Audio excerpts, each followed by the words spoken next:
Hello and welcome to Dying of Exposure, a special solo story for Esther. Sunfye could not join us for the last session, but we wanted to see what Esther would be up to, and we left a little bit of plot hanging there, so we got together for this. This wasn't live streamed, this is direct to the YouTube. So disclaimer everything, like a proper YouTube channel. If you're watching Curse of Strahd, Dying of Exsanguination, please feel free to like, subscribe, and all those YouTubey things that YouTubers ask people to do. Esther, Scratch and Belladonna and Wezzy go off to investigate what's going on under the church, but the pull of both your heartstrings and your commitments has you joining this woman who approached you in the meadery with sort of a cloth, like a kind of a tan shawl over her head and sort of homespun woven things to possibly help her poor sick family. And as you approach back to the village of Barovia, all of you can find yourself, or she lives within the village there, so it's easy for her to guide you to that place at this point. Quick question. Just fixing a little bit. There we go. Quick question. Esther, as you separate from the rest of the group, do you think that, or do you think that Esther, like, really recognizes the fact that they're going into a separated, solitary thing while the rest of the group goes off? Or does she have the confidence of a mediocre white man about this and is just sure it'll be fine? She absolutely has the confidence of a mediocre white man. Nothing's ever gone wrong for her, ever. And Ever. It probably never will. So, we got to Barovia, we found so many immediate friends that have helped so much, and so everyone's been so helpful and so friendly. Yeah. This is gonna be fine. This will be fine. You're doing what you're meant to do, which is to help people in need, under Lathander's light. So, Mary leads you back to this small kind of copse of close together homes. Most of them are damaged to the point where you know no one lives in them or boarded up. Hers is as well. When she walks up to the doorway, the windows are kind of boarded, not professionally so like, you know, there's little peaks of light, but admittedly so too was the Burgomeister's mansion and most of the homes here, so not too different from the decor of the village broadly. Mary kind of she doesn't hold on to you, but she constantly looks back at you to make sure that you're still with her whenever, or looks to your side. It almost looks like she wants to grab like your arm or some of your apparel just to make sure that you don't go away. This woman looks like she's been sobbing all morning and looks like she's about to sob at any given time as she goes, no, we don't have much to pay you. I don't have much to give, but I can give you some things. But if you would please do this, I am sure that I can sew you something or make you something to compensate you for this kindness if you help my children. Fantastic. I grabbed my little like bedazzled mace. I'm like, I would love something to match this. It's been so long since I've had to do anything. This would be wonderful. I'm sure that such a beautiful piece. Such a beautiful piece. I'm sure I can find something that you will like. Thank you so much for this. And she kind of opens the door. It's not locked. It's not like locked up or anything. No, I think it would be. She opens the door with a key. That's like a normal key door lock, nothing particularly special. And the interior of this place, you can see in the kind of, there's like the doorway and stairs like straight up from behind the doorway, and then the rest of the house opens up to the side. So like the door's on the hard left of the ground floor, and then like the stairs are back from that, and that goes up into there. But she moves toward kind of the living room sitting area with dusty sort of unused arm wingback chairs that look kind of worn over, a couch with a sofa with like old faded floral patterns, and like a dark wood circular coffee table that has been seen better days, right? A fireplace with pictures on the mantle. This is in the style of the pictures you would expect for Barovia. So all of the images are very, very white, and kind of white, kind of bled out into the whiteness. They almost look like pencil drawings. The contrast has to be so high. And it is 7 individual children staring dead center to the camera, looking flat-faced, and then a large over the fireplace family photo of the mother and her 7 children, and ostensibly a father behind them, all of varying degrees of ages. And they're giving Eastern European, I don't know that I'm supposed to smile for a picture, kind of classical vibes. Throw me out a perception check, if you would, Esther. It's a base 18. What is my perception? It's a wisdom skill, so 22. Nothing in... Only one of the chairs looks like it's seen any occupancy recently. Everything seems like it's been very unattended to. Not just like messy, but like lightly covered. Not in like decades of dust or anything like that, but like maybe a few weeks. The coffee table doesn't look disturbed. There's no like cold rings of moisture or anything like that have encircled it. It's clean otherwise, like immaculately so, certainly for a house with, in theory, 7 children in it. Esther kind of just like pulls on her collar a little bit, trying to think of something nice to say. And I think she'll just be like, lovely place that you have here. Look at the decor. Okay. Maybe once we get your place like back into the light again, I can hook you up with my decorator. That could be fun. Spice it up. She looks at you so confused, and she's so wrapped up in her grief, and the moment you bring up a decorator and light again, and it's like, oh, I appreciate your hope that you can bring light again, but you would bring all of the warmth to me if you could help my poor children. I've got them set up in the like back room kitchen area where we cook our meals. It's easier for me to spoon feed them soup. They've barely been able to eat. And she sort of hurries you back through sort of like the corridor to the back room. This is a older home, so all rooms are intimately separated off. There's no door here. They're just a frame, there's just sort of like a square frame entry pass-through way. The home is decorated in classic style, very much along the lines of the overlay for this video that viewers can look at, with a sort of wallpapered top and then like trimmed down wood slat in the bottom. It doesn't look like any signs with 22 perception. If you're eyeballing for anything like threatening or like dangerous, there's no apparent weapons in here. It doesn't look like there's signs of like physical damage to anything or signs of a fight. But this all would be distracted as you enter into what would be considered the, kitchen with attached kitchenette, but it is equivalent in size to the sitting area. The kitchen here would be considered incredibly small by today's standards because it is a wood fire burning stove.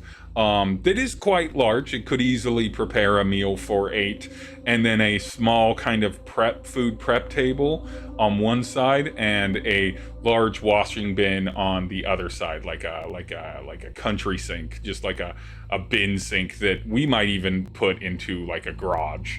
In today, there is, cabinets and food storage, but I think the most extracting thing about this kitchen is that there's a circular table set up beside it, all with 8 place settings, and this is dusted, this is cleared and everything like that, with little almost immaculate porcelain dishware, something akin to like a tea set.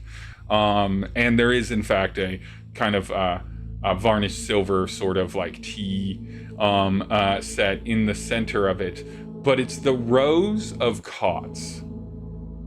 There are 7 cots, 3 and 3 and 1 at the end, that are mostly filling this room. They are taking up almost all of the remaining space of this room, and each of them is the size that only a child could fit in, young children could fit in. All of them have white pillows, white sheets, mostly clean, not perfectly hospital white, but well cared for, clean.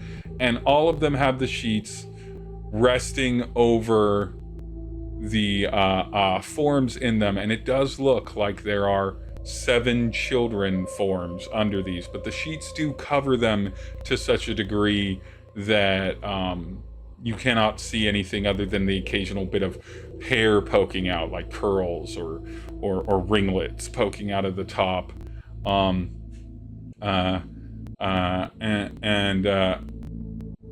The woman looks back at you and is like, as you can say, my beautiful children, they're so sick they can't take the dust in the air, so we tuck them under the sheets to act as like a filter, like one would put a rag over the face. They are so sick, like they can't even take the dull brightness of Barovia right now. Can you please help them? And she stands aside, expecting you to inspect the children. I would love to. That's the whole reason I am here. Yeah, please, which one is the sickest? Oh, that would have to be Gertruda. Gertruda has been sick for so long. She's also the eldest. It just came months ago. I don't know what happened. Please help. I'm gonna walk over to the one that Gertrude is in, and on my way I'm gonna be like, now remember, I can only do 2 today, and then I'll come back for the other, like, as I'm, like, pulling the sheet off gently. Gonna prepare to cast Cure Wounds. Well, I don't think Cure Wounds is probably gonna be what you cast, as you pull the sheet down, and with one eye open and one eye sort of half-lidded, a dark ringleted, sleeping-gowned dressed doll with several cracks in its face is revealed by the sheet.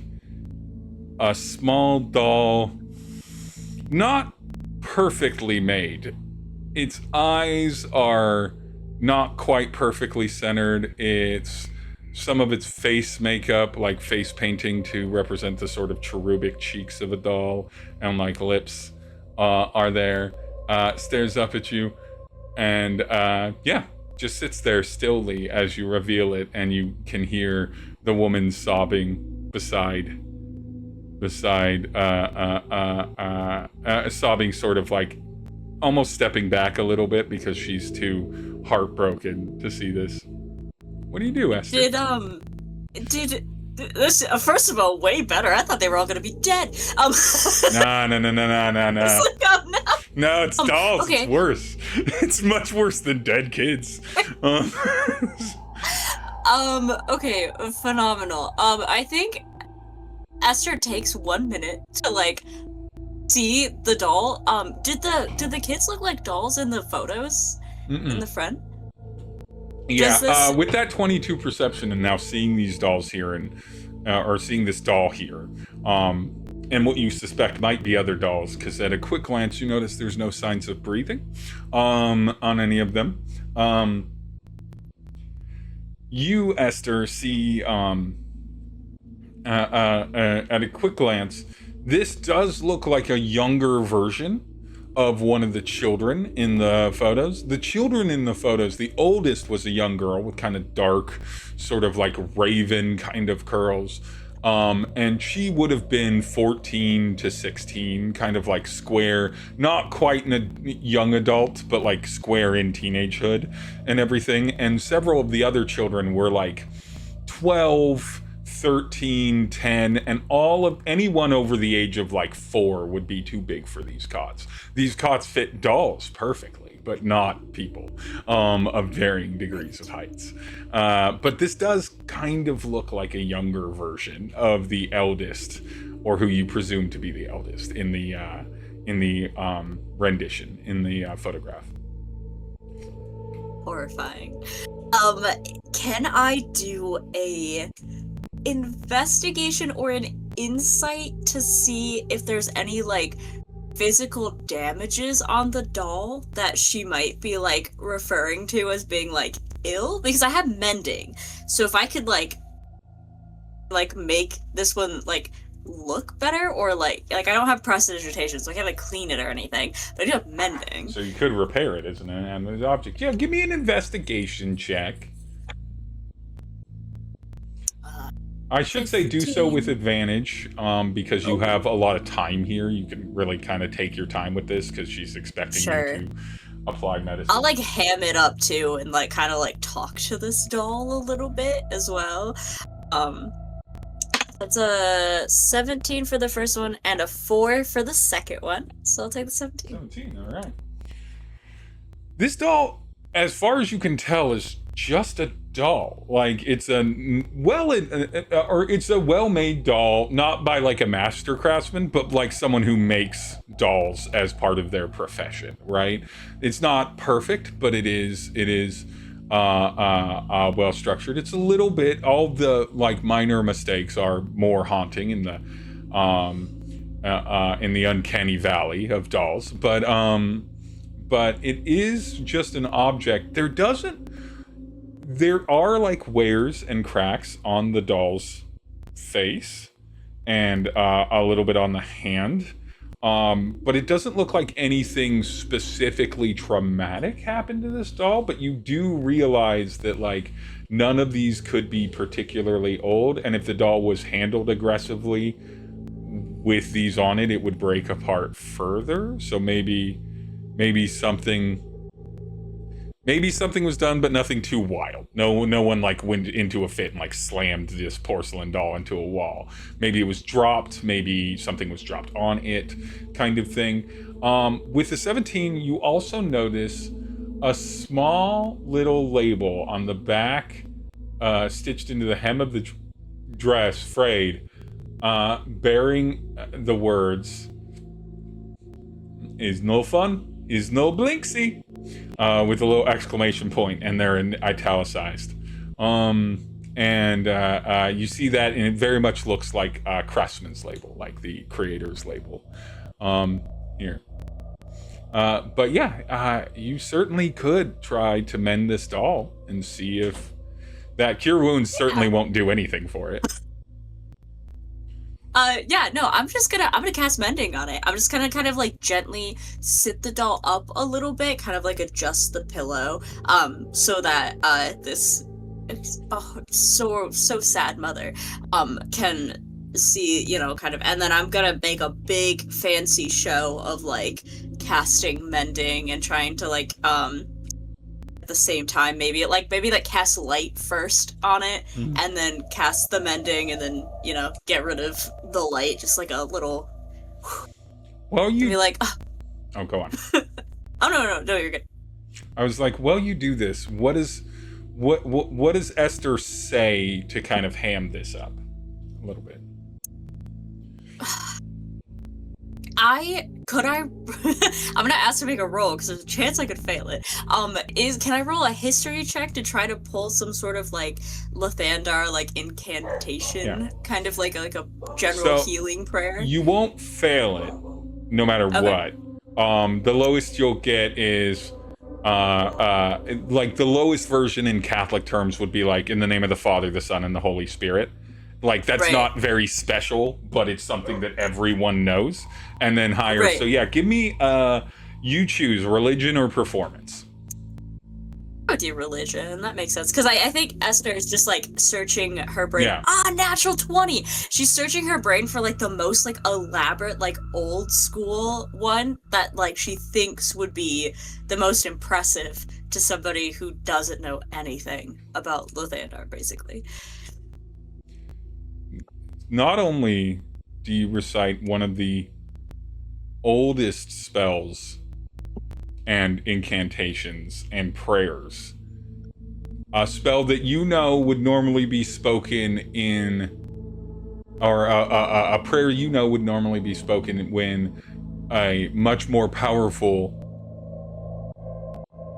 priest is doing a revivify, or even arguably withheld for something as out of pocket as a true resurrection, which you've only seen recordings of. You've never been in person for.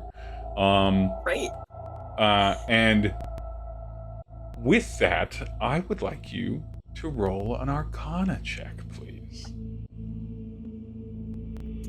Is a base 16. You're rolling hot in this solo. I know. I'm trying not to die, I guess. Maybe nothing's ever gone wrong, ever. Arcana. Oh gosh, I keep scrolling up in the wrong way. Oh, +6. That's a 22. Another 22. You, with a nat 20 religion and a 22 Arcana, your mending spell is doing its job. It's repairing all of the cracks. It is repairing any of the stitching that is even gently strained.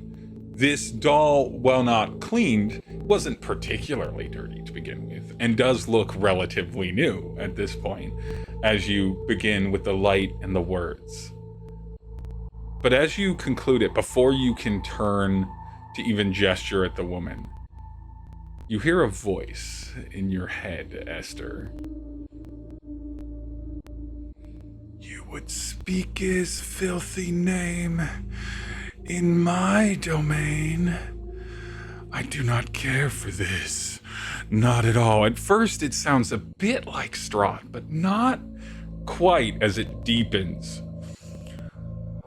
Heretic, you've been noticed by me. I don't love the words out of your mouth. Oh no. This is in your mind almost, but it feels more like a whisper in your ear, and you can gently feel not so much a change in temperature as like a barometric pressure change, like the moisture leaves the air. Does Esther like mentally respond to this? You do feel much like, say, like a message cantrip that you could reply to this. What was the name of the god that took over here, the darkness? The Night Mother? Yeah. I think Esther would just be like, Night Mother? Oh, you know enough respect to know that I am here. I might have forgiven you the ignorance of it. But now that you know, tread carefully, acolyte of the light. I do not take kindly to blasphemy in this place that I now control. Oh no. And with that, you can feel the moisture returns to the air. The presence is gone. That all happened in like a second. It all happened instantly. So you have completed that. How's Esther's feeling? I think she immediately turns back to like the person who goes, "It worked." Just visibly terrified. The woman, too distracted by it, by you doing the spell, doesn't even notice the look on your face as she runs up and picks up her quote-unquote daughter, and hugs her to her chest and spins her around. My beautiful girl, you're all better. You're so wonderful, my beautiful girl. Oh, I am so happy that you have done this. This is such a kindness, a miracle. And then she raises her hands up in like a little bit of a almost like creating like a bowl, which you recognize as sort of the genuflection / prayer symbol of Lathander, and it's like, this light has not been around for hundreds of years, yet you bring it back. You are. I immediately grab her hands as soon as I see them go up, but I'm like, just pull them right back. She's like, oh, thank you so much. You said you can do another. You can do one more of my children today? Yeah. Absolutely. You know what? Now that I've already said the incantation and the prayer over your children, that works for all of them. So I'll just do the rest in silence if that's all right with you. She doesn't question you. This is not a woman that is deeply aware of magic. Now, do you only mend one, or do you just go through and methodically mend all of them? If the Night Mother doesn't yell at me again after the second one, then I think I would mend all of them. But if I get another message, I think Esther would deeply consider just being like, I can't do anymore. Roll an insight check. Just to be clear, the Night Mother does not message you again. Oh, sick. Okay, so that's a 12. I was saying sick to the fact that she doesn't talk to me again. I love that. Insight? Right? Yeah. Base 12 plus 6 is an 18. Jesus, Esther's a smart cleric. So you took out, you ripped out all that strength and dexterity, and you're like, nope, it's brains as a cleric. We spellcasted. Give myself that 18 in wisdom. I'm not failing anything.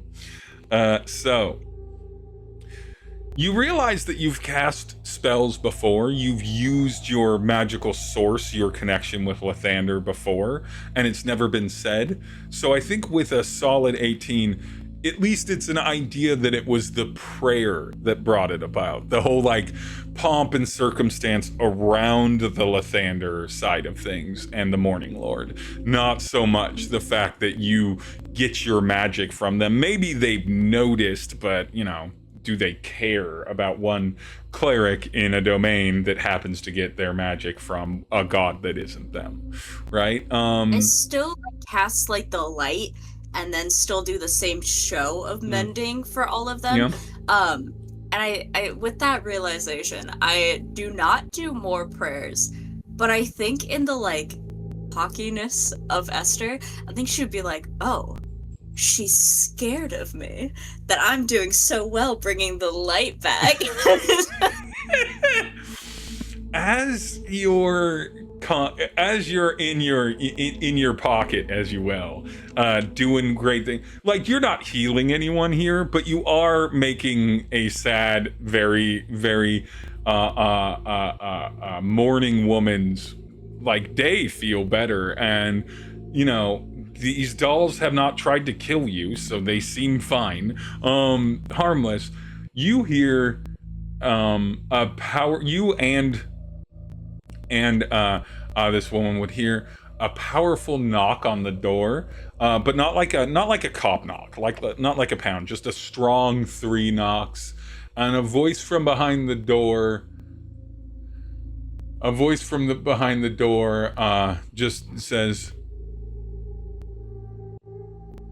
Mary dear, are you in? This sort of kind of huskier, older, feminine voice.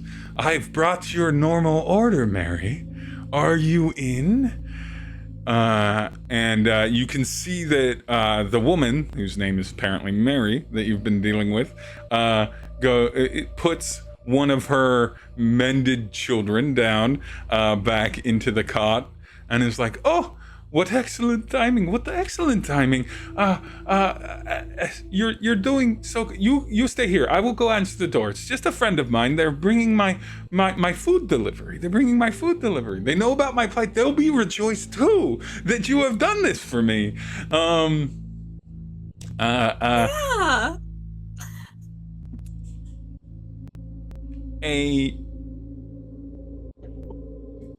Mary runs to the or moves quickly to the door and opens it wide, and you can overhear them speak a little bit. Does Esther try to get an eye? Because again, there's like the door, and then there's the living space, and then there's like the kitchen space. So you could, in theory, get a line of sight as you're kind of doing this through kind of a couple, passageways. For sure. Yeah. Absolutely. She would try. Is that stealth or perception? You don't have to. You can do stealth if you want to see if you can line it up so that they can't see you, whoever's at the door, Yeah. but you can see them. So yeah, give me a stealth check on that. -1. On a 10, that's a 9. All right. So you line it up and you see them. You aren't confident that there is a good way to stealth this, but curiosity and all. And you see a woman that is older than you, solidly square in their late 80s, early 90s. Put together, kind of a traveler's cloak. You can kind of see a little bit behind them a sort of a hitched burro of some sort, a hitched donkey or mule of some sort, that looks like there. And the woman has a large sort of wicker basket in her hands, or in one of her arms. And she's like, and as her and Mary discuss, you can hear Mary go, "Morgantha, you have to come in. You have to come in. You have to meet this miracle worker, Morgantha. You have to. She's healing my children. If you have any extras, I need extras. And now I want all of them to experience these wonderful meat pies you've made. I know that you've been selling. If you have extra, though, we will bring them in. It's a delight. It's a delight. In my excitement, I don't even remember if I have her name." And Morgantha, this woman that's, yeah, again, well put together, just aged, wrinkles on the face, hair fully white, kind of tied back in sort of like a low bun or ponytail, kind of hard to see from this angle. Shawl, traveler's cloak or traveler's coat, just comes in and is like, "I would be delighted to." "Mary, that's such good news." And she just looks at you while you're looking at her through the doorway and is like, "Hello. Look at this. Of course, a miracle worker would be a woman of years, like myself, though still a young spring chicken compared to me. Pleasure to meet you." And wonderful to meet you as well. Just completely skipping over the name that. Yeah, my name is Morgantha. And yes, I have extra meat pies. It's so good that you can heal Mary's children. Let me lay the pies out in their various spots. And she puts the basket down on the table beside the stove and opens up these little like individual little meat pies that she has. They smell fantastic. It doesn't take much to look. They're warm but not hot, so it means that she's traveled a little bit with them, but they seem like they've been well insulated with each other in the basket, or in the kind of wicker basket with the cover on it. And she starts putting them on. It's like, what is your name, dear? I don't believe that we have ever met before." Well, my name is Esther, and it is so nice to meet you.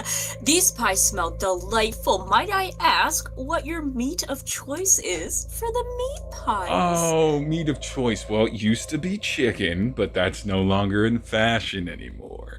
But when I was trained, when I was apprenticing as a girl, it was chicken. Now, it could be any meat, really. Some people prefer lamb, some others steer or bovine, and others yet have a growing taste for reptile meats, usually snake, though those are a little bit more expensive. But yes, delightful meat. Give me an insight check on this woman and her whole vibe as she looks at you while she's talking, while she's setting the places, and she's also looking at the children you're healing. Absolutely. Insight check. +6 on a 7 is 13. She's giving you a bit of an odd look as it's hard to know why, but there's lots of reasons why. These are dolls that you're healing with your clerical powers. And you are a stranger, and she looks at you and is like, I do have enough if you would like one. They're 5 silver apiece. You cannot get Mary's discount. Mary's an old friend, so Mary gets a special discount from me. But 5 silver apiece. Yeah. She'll fish out. You certainly must have. Yeah, she'll fish out fish. Yeah. Yeah, absolutely. I was, for 1 minute, I was about to be like, can I fake it? Be like, would 4 silver work? But no, I'll just give her 5 silver. She hands you a meat pie, and she goes, now, don't eat it right away if you plan to do anything. These meat pies are so good. Most people, just like a large, previously to us, well, I guess turkey's still okay. Just like a large turkey feast or a large ham feast, in this little meat pie, it'll make you logy, it'll make you sleepy, it'll help you relax. And so it's not for consumption if you have a busy day before you. But I've also put in a little bit of my own special ingredients to help the mind relax. So when you're in a situation where you can do so, feel free to consume it. You can of course have a taste now. That won't be anything bad. But if you do, I just didn't want you to gobble it all up. And that is such a good warning because I absolutely would have. They smell delicious. Yeah, I'll have a little taste of it. Yeah, why not? Why not? It tastes incredible. Give me an Arcana check. It's not cursed. Just disclaimering this. This is not a cursed meat pie. It's okay. I would have eaten it if it was cursed. Yeah, of course you would have. That's why you're in a Strahd campaign. But yeah. I rolled a base 16. I believe my Arcana is a 6 or a 4. Sorry, I was trying to add that to my inventory. What's my Arcana? It's a 6, so that's a 22 again. 22. So smart. So with your Arcana, you do realize that there is something that is in this pie that is magical, akin to a sleep spell and akin to a charm spell, but not nearly as powerful as either of them. If someone is already tired or a little worn out and ate one of these, they'd probably just go to sleep and everything. They'd probably just pass out, relatively soon thereafter. But with just a taste, but you do realize if you'd eaten the whole pie, you would have really had to struggle to just keep awake with just what you got out of this bite. But again, it's not like a full sleep spell, and it's not like a full command or charm spell or memory type spell. Nothing in that category. But there is something magical with these. Um, Debating whether or not to keep it for myself or to give it to an enemy. uh, uh, as all of the meat pies are set out for the children, and Mary and Morgantha kind of catch up on some small things here in the next couple minutes. You have succeeded at mending and lighting these children. You can see that Mary is putting them each in their respective chairs around the dinner table, like a doll tea party. And Morgantha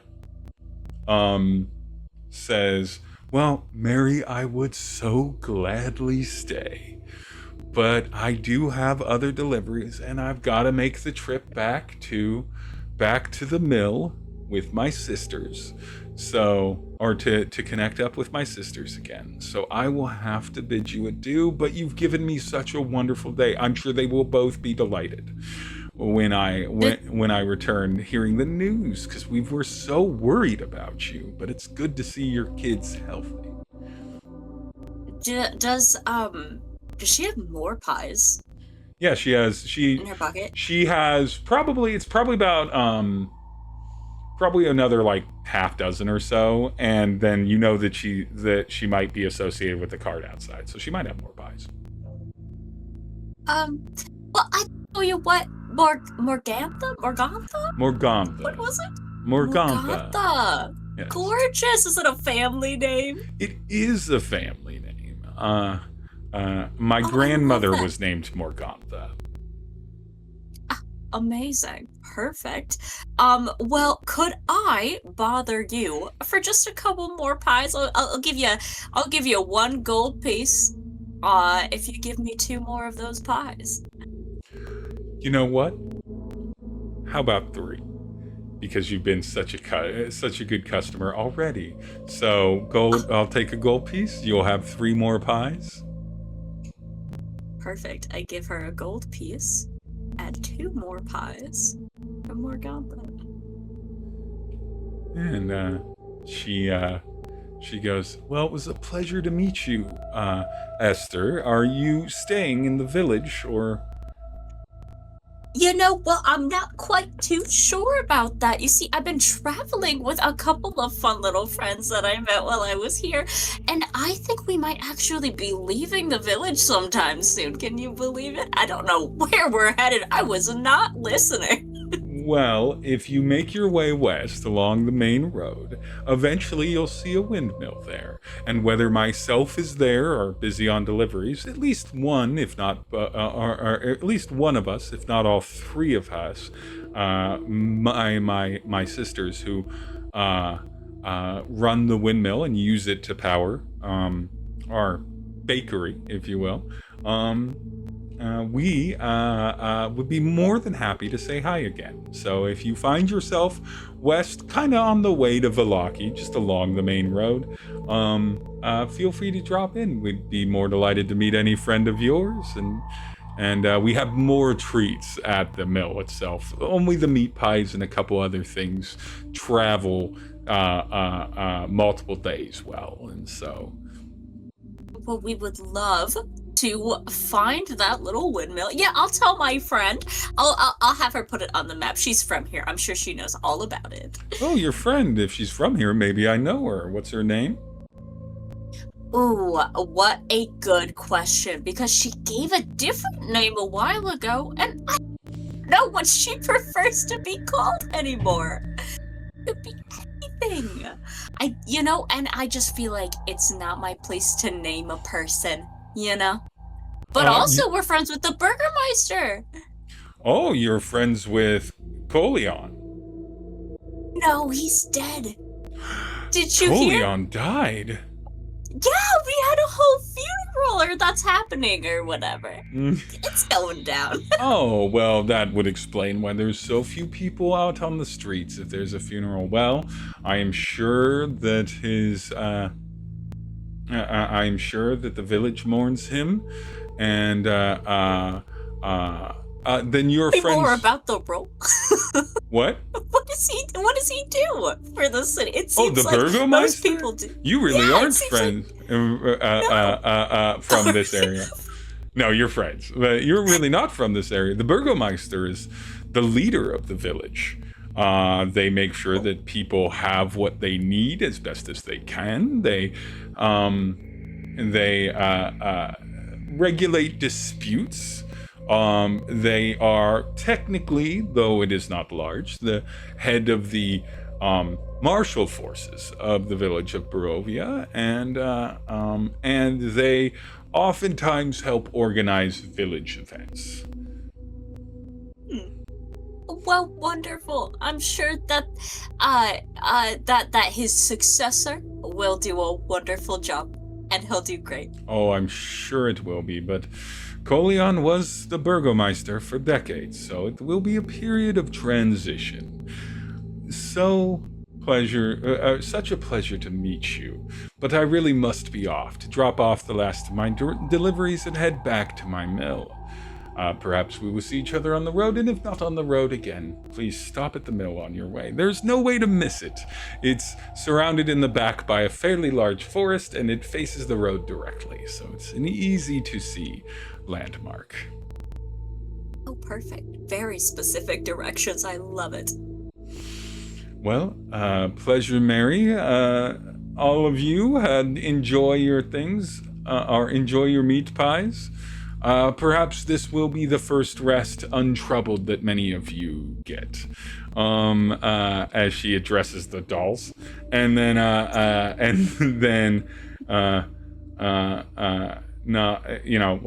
lifts up her basket again and turns to walk out. Mary is already eating her meat pie at the table, and chiding her children for eating their meat pies too fast. The meat pies are, of course, all sitting there confidently where Morgantha put them, and everything. And Mary looks up at you, Esther, and you can already see the lids of her eyes drooping a little bit as she eats, and she's like, well, if you're gonna be at the funeral, I can catch up with you there. I will. I'm so grateful. You've given me so much. I was so worried for them, and now they're all as spunky as they've ever been. Rambunctious little house that I have here. It's so wonderful. Thank you so much. Yes. Oh, and real quick question before I get on my way. Do you know Belladonna? Oh yes, Belladonna is delightful. She runs the meadery. It's part of why I was Morgantha only delivers so many pies. And so I was out of my comfort food, so I was seeking comfort in mead, I'm sorry to say, but it was good that I diverged. But yes, I know Belladonna. She's a little scary, but it's Barovia. That is, everyone is scary. A little bit. And she doesn't mind that people know her, right? No, I do not think that the owner of the meadery would mind. She's always been a little bit more about...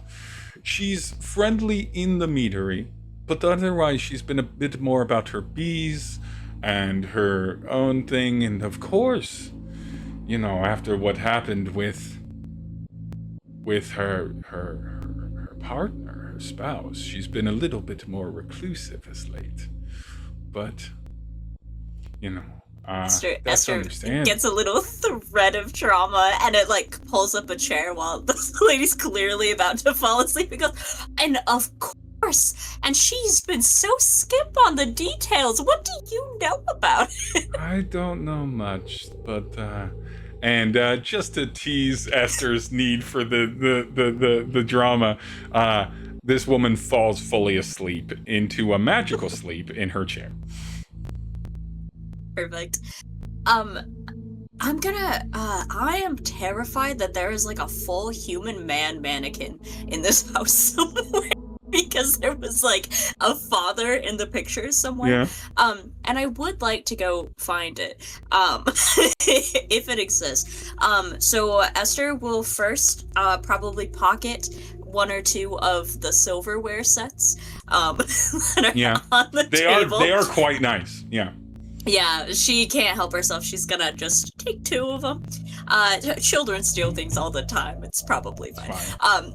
And I'm gonna go look around the rest of the house. I mean, it seems pretty abandoned, but she lives here, so like. Yeah. So you look around the house. No roll necessary. Because she's asleep, and the other people in the house are dolls. And so you have all the time to look around. The downstairs doesn't reveal anything particularly unique to you, as far as the sitting room and the kitchen, dining area, if you will, and everything. There's a little water closet underneath the stairwell. But the upstairs are. Do you go upstairs to the upper floor of this? Upstairs, downstairs, Yeah. any stairs. There doesn't seem I'm to be any traversing. kind of basement here. You do go upstairs, and upstairs is rather interesting because it does seem to be. It does seem to be. Let me do the math.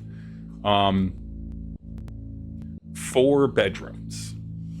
And then 4 bedrooms, and there does actually also seem to be another sort of bathroom here, which you recognize is in a very kind of old, unmagical system of bathrooms being done, where there's even like some fashion of pipes and some fashion of showering and bathing that happens here, but they clearly would just drain out of the house onto the ground behind the house, but like they get the water up there. That's pretty good.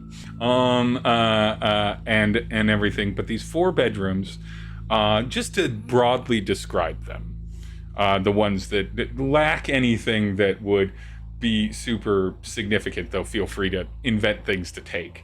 2 of the bedrooms have a bunk bed and a single bed in them. So 3 beds in them. All of the bedrooms are surprisingly a little bit more spacious than you would expect a Barovian house to have, but they are 3 in 2 of the bedrooms each. You can tell that these bedrooms, one of the bedrooms is very femme binary little girl coded. There are dolls, but they're, normal cloth dolls, like fabric dolls that you would give a child. There's like some toys, there's a rocking horse, there's some drawings. You estimate based off of the painting and the picture here that any of these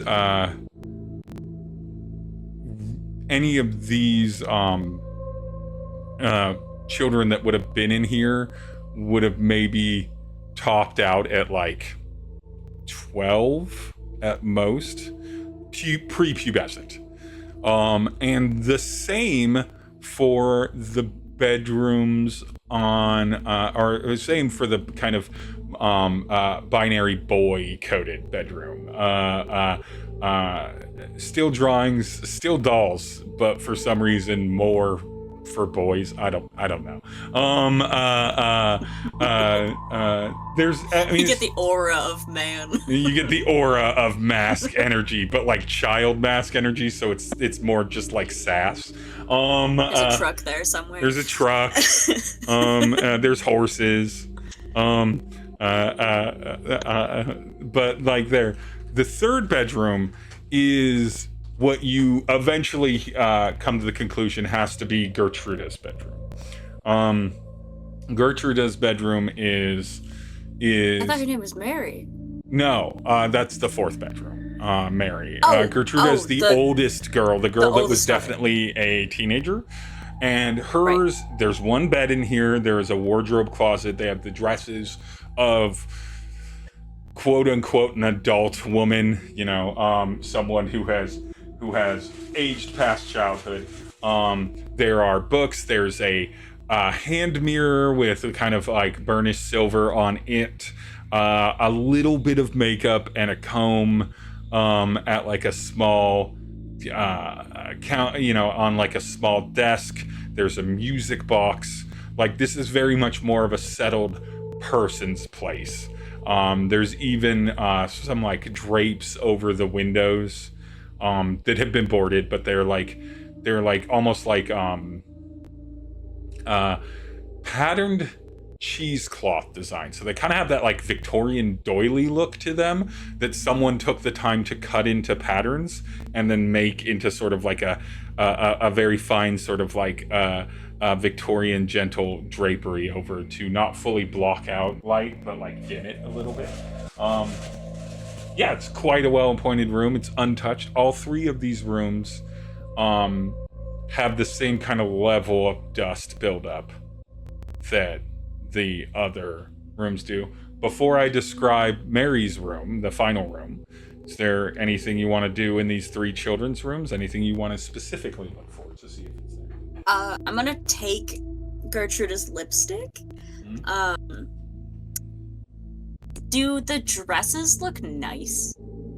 All but one are normal looking. One dress looks very nice. Like, very nice. And because of your age, it might fit you, or it could be modified to fit you. It's a beautiful dress that is of finer materials than you've seen so far in the village of Barovia. Other than your own clothes. That's such I think Esther is debating on whether or not she thinks that Mary would notice if that dress was gone, and is a little concerned that she might notice that the one nice dress is gone.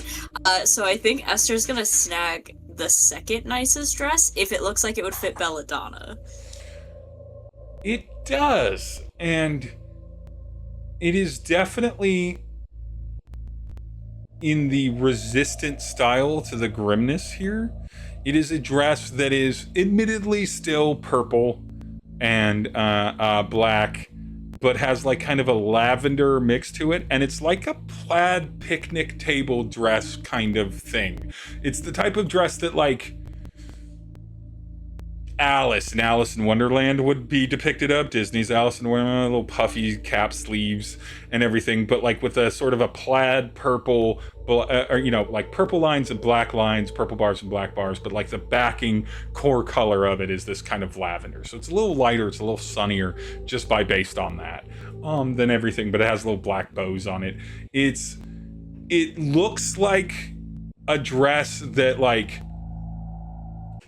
a vintage shopping alt girl from Seattle would wear, where it's like, if this was scaled down to a child, it'd be like, oh, that's a very nice children's dress, but it's like a fun dress. And that would be like the second. And that seems to be the tone. There's a couple utilitarian ones, but the tone of any of the dresses style.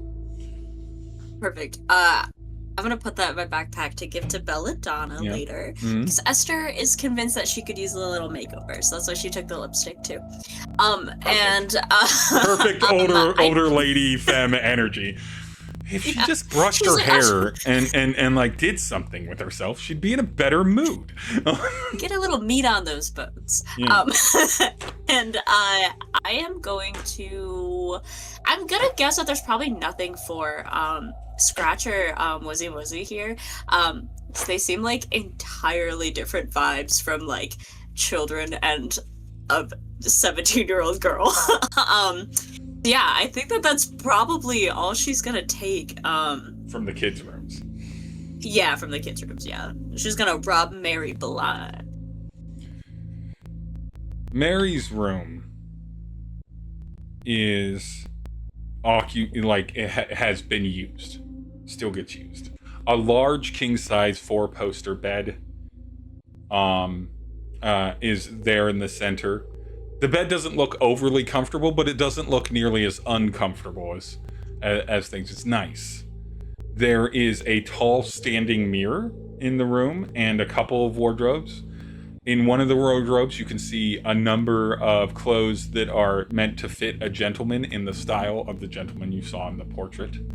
But not a lot of them. Honestly, like 2 or 3 outfits and a bunch of empty hangers.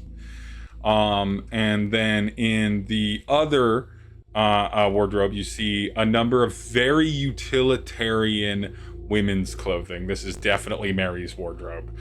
It's all nice. It's clean. There's not. You won't find a snag on a single stitch of it. Like, it is well made and well cared for and well structured. But there are plenty of things that are repaired, because why throw out something that can just be repaired, right? And everything. In this room, you can also see a desk, and I'm going to have you give me an investigation check in this room with advantage. Because again, you've got all the time in the world. It's a base 18 and an 8. What is my investigation? Investigation is 2, so dirty 20. Dirty 20, wonderful. There's a writing desk in the corner, and beside it is are several stacks of books that go up from the floor about 3 feet up at different heights and everything. You see inkwell, you see pen, you see a bunch of papers, you see some manuscripts, but you specifically see one kind of crinkled out of place paper that's on the top of this. And when you read that paper, because inevitably Esther's going to read that paper, because it is a handwritten letter. Oh, yeah. I can't take it anymore. You won't move on. I was here to support you in the saddest times when we were both broken. I was here to give you the time and space that you needed when I took on the load of caring for our other children. But I cannot abide the doll, and I will not abide it. You are scaring the other children. Gertruda is gone. We don't know where she is, and she hasn't been back in months. We need to accept that probably, hopefully, her soul is resting for the time being. But until you stop speaking to the doll as if it's our daughter, I'm going to take our children away. If you come to your senses, please, please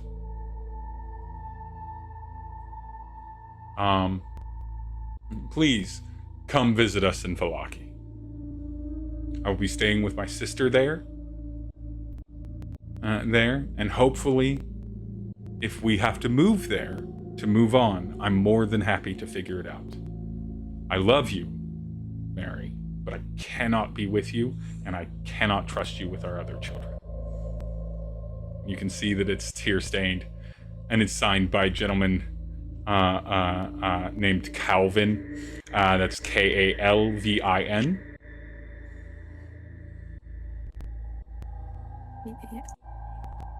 You won't have to remember the spelling. I'm not going to give you multiple. Okay, I was like, I said that mostly for my own future notes. But yeah. Calvin. He lives in Vallaki. Crying. Velocki. It's Vallaki. You won't need to worry about it. You're going to Vallaki sometime in this campaign. It's one of the places that is pretty hard locked.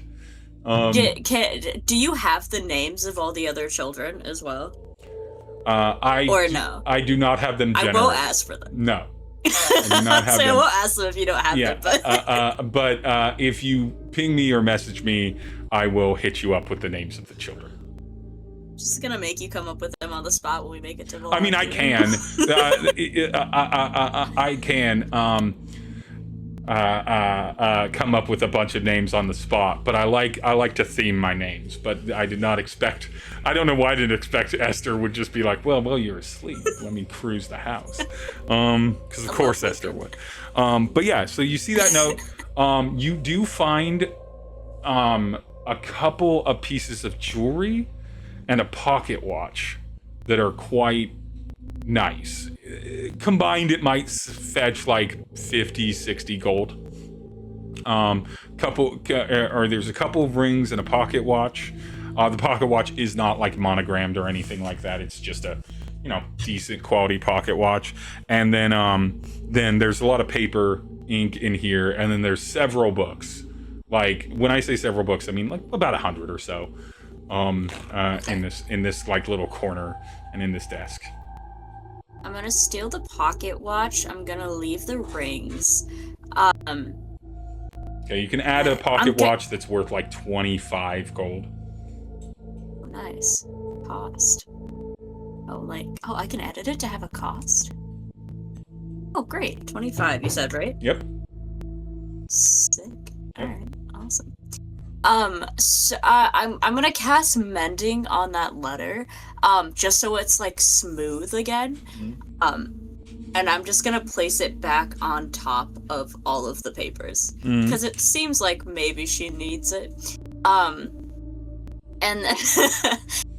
and then I'm actually, with this information, I'm gonna go to each of the children's rooms again, and I'm gonna grab one toy that I think belongs to like each one of them, like if it's like set up on their bed or something. Basically, so 6 disparate toys that you can kind of be like, oh, so I can prove that I was there when I talk to them. Yeah, absolutely, you can do that. You can either define it in your notes as you have 6 children's toys, one for each kid, or you can define what those toys are, or we can define that if that scene comes to play. While you're doing this, you look out the back window, one of the few windows that isn't boarded up.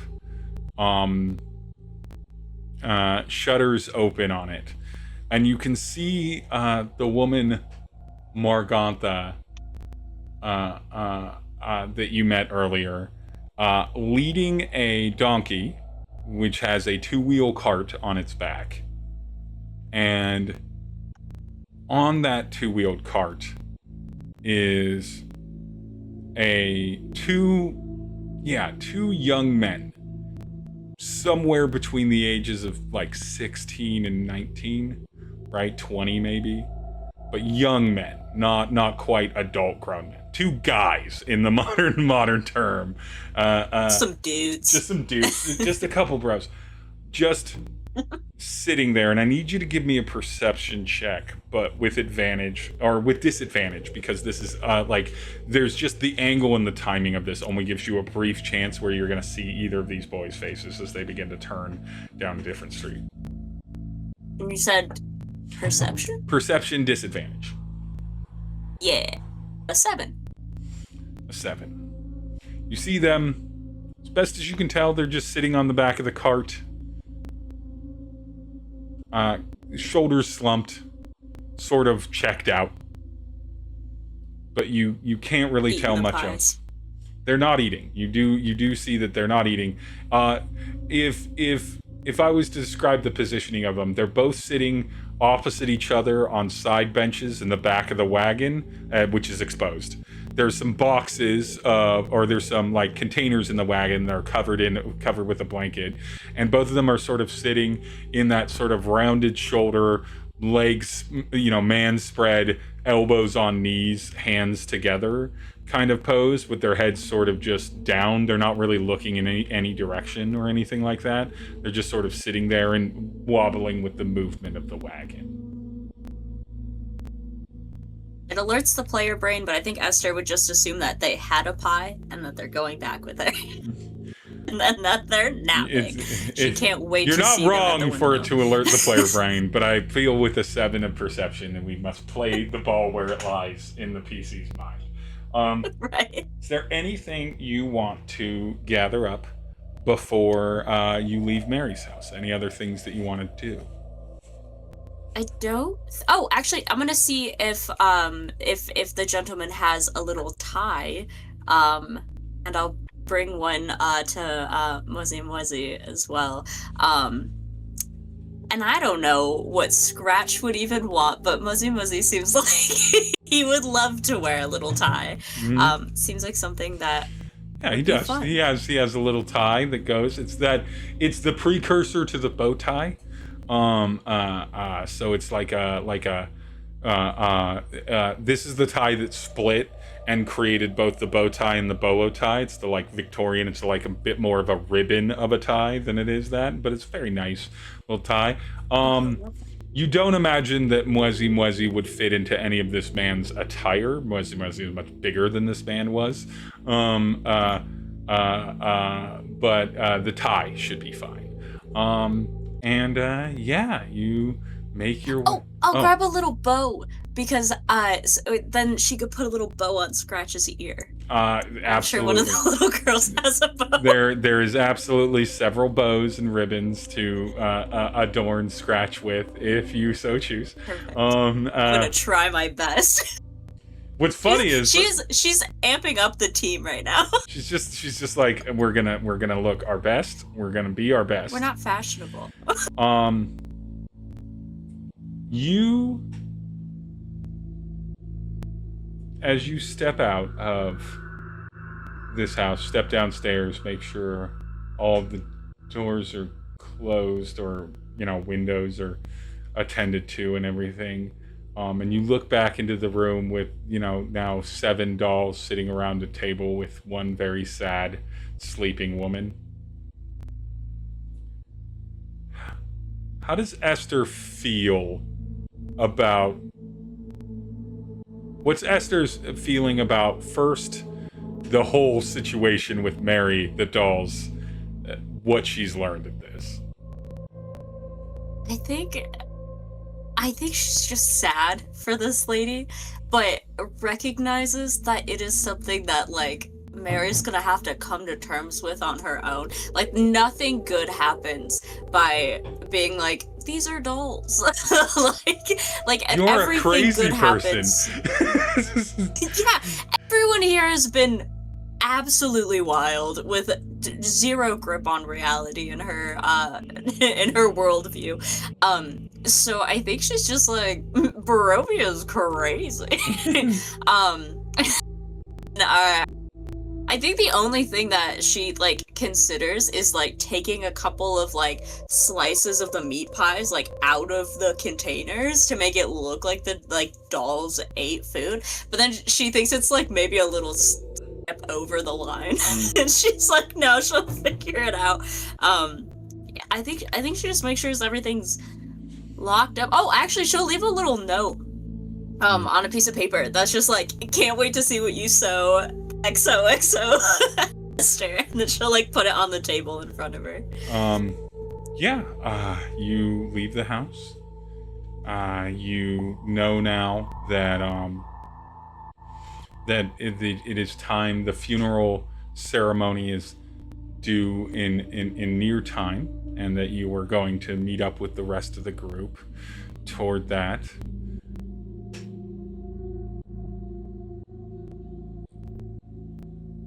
As you walk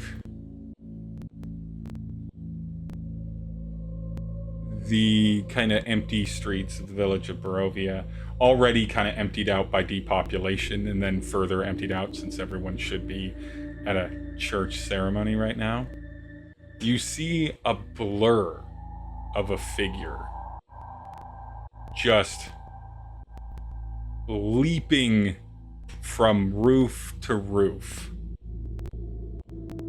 Give me a stealth check, please. Oh, a nat 1! This figure pivots on a dime and jumps down in front of Esther. A brown-haired man, mouth covered in drying blood, fangs out and apparent as they land right at you, Esther. Can I get a wisdom saving throw from you? Yeah.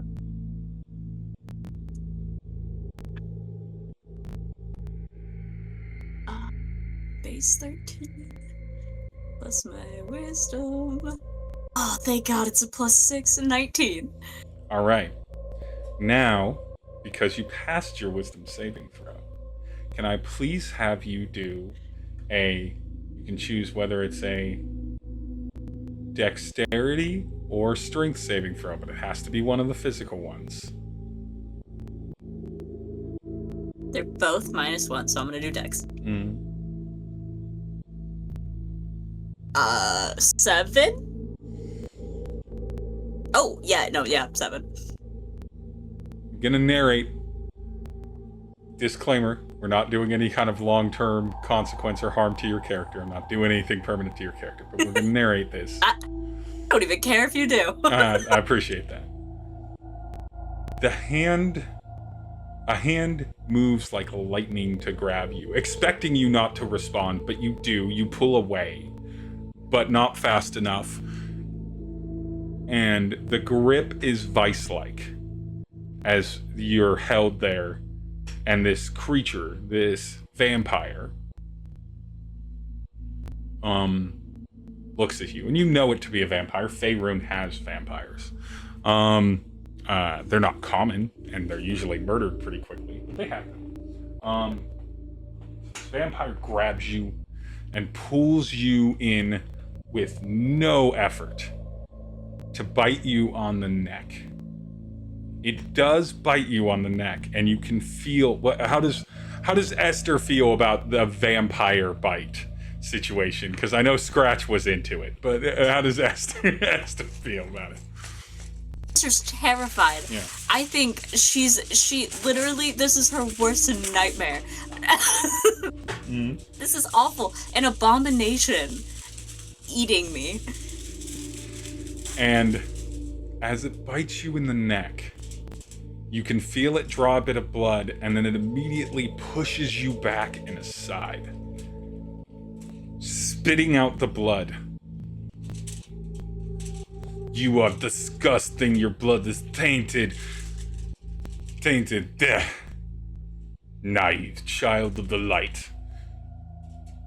Garbage. And then it just leaves, launches itself back up onto the roofs, and runs off.